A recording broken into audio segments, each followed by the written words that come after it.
রোহিঙ্গারা বাংলাদেশ থেকে রাখাইনে ফিরলে সমস্যার সমাধান হবে না। মিয়ানমারের ভেতরেও অনেক রোহিঙ্গা বাস্তুচ্যুত হয়েছে, তাদেরও নিরাপদে নিজ ভূমে ফেরার ব্যবস্থা করতে হবে। মিয়ানমারের সাংবাদিক, অধিকার কর্মী সহ সংশ্লিষ্টরা বলছেন এই কথা।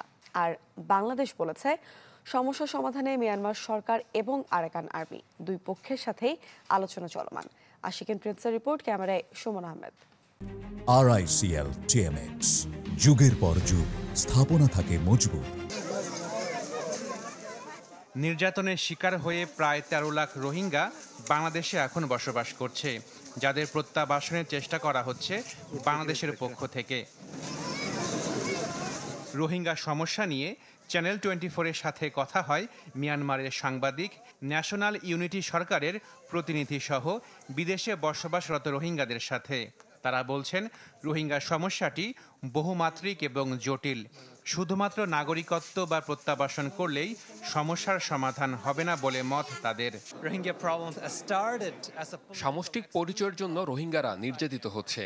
সমস্যা সমাধানে প্রথম পদক্ষেপ হতে পারে তাদের নাগরিকত্ব ফিরিয়ে দেয়া। রাখাইনের ভেতরে এখনো বাস্তুচ্যুতরা আছে। সেসব রোহিঙ্গারা যদি নিজ জায়গায় ফেরত যেতে পারে তাহলে বলা যাবে পরিস্থিতির উন্নতি হচ্ছে। প্রত্যাবাসনই সব সমস্যার সমাধান নয়।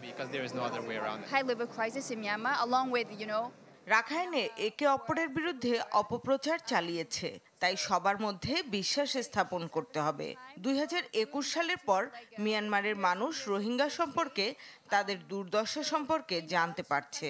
রোহিঙ্গাদের সম্পর্কে বার্মিজরা ইতিবাচক। রাখাইন এখন নিয়ন্ত্রণ করছে আরাকান আর্মি। তারা সহ মিয়ানমারের সেনাবাহিনী অপরাধ করেছে।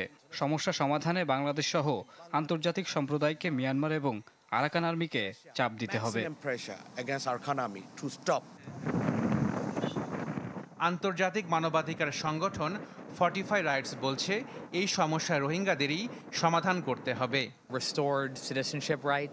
যে পরিস্থিতি রাখাইনে এখন আছে, এমন অবস্থায় রোহিঙ্গারা ফেরত যেতে পারে না। নাগরিকত্ব একটি বড় সমস্যা, তবে যুদ্ধাবস্থা অবশ্যই বন্ধ করতে হবে। বাংলাদেশের জাতীয় নিরাপত্তা উপদেষ্টা বলছেন সমস্যা একদিনে সমাধান হবে না। জানান সমস্যা সমাধানে মিয়ানমার সরকার এবং আরাকান আর্মির সাথে আলোচনা চলছে।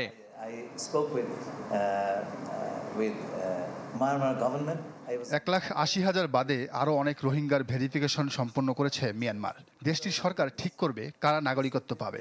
এছাড়া বিষয়টি নিয়ে আমরা মিয়ানমার সরকার এবং আরাকান আর্মির সাথে কথা বলছি।